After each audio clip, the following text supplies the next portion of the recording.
Hi అండి, welcome back to our channel.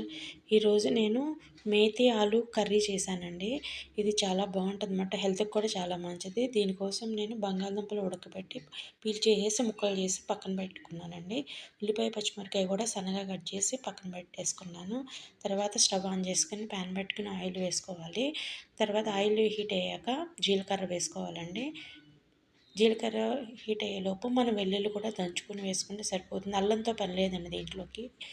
వెల్లుల్లి వేగాక మనం ముందుగానే కట్ చేసుకున్న ఉల్లిపాయ పచ్చిమిరపకాయని ఈ తాలింపులో వేసేసుకోవాలండి.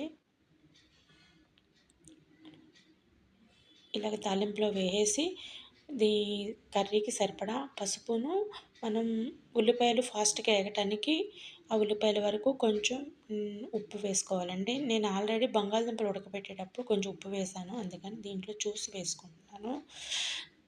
తర్వాత ఇవి ఉల్లిపాయ పచ్చిమిరపకాయ వేగేలోపు నేను మెంతికూరను శుభ్రం చేసి సన్నగా కట్ చేసుకొని పక్కన పెట్టుకున్నానండి. ఇలా బాగా వేగాలి ఉల్లిపాయ పచ్చిమిరపకాయ.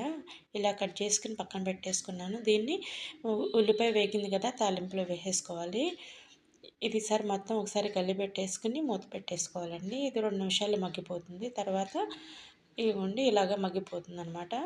నేను ఫస్ట్ టైం చేస్తున్నాను, అందుకని మెంతికూర తక్కువ వేసుకున్నానండి. కొంచెం అలవాటైతే కనుక మెంతికూర ఇంకా ఎక్కువ వేసుకుంటే బాగుంటుంది.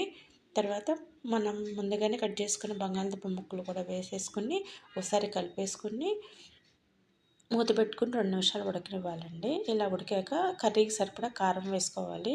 ఇష్టమైతే దీంట్లో గరం మసాలా అలాంటివి వేసుకోవచ్చు. నేనైతే అలా ఏమీ వేయలేదండి. ఈ ఫ్లేవర్తో అయితే బాగుంటుందని ఇలా కలిపేసుకుని స్టవ్ ఆన్ చేసుకోవడమండి. ఇది వేడివేడి అన్నంలోకైనా చపాతీలోకైనా బాగుంటుంది. ఒకసారి ట్రై చేయండి, చాలా బాగుంటుంది. మేతి ఆలు కర్రీ చాలా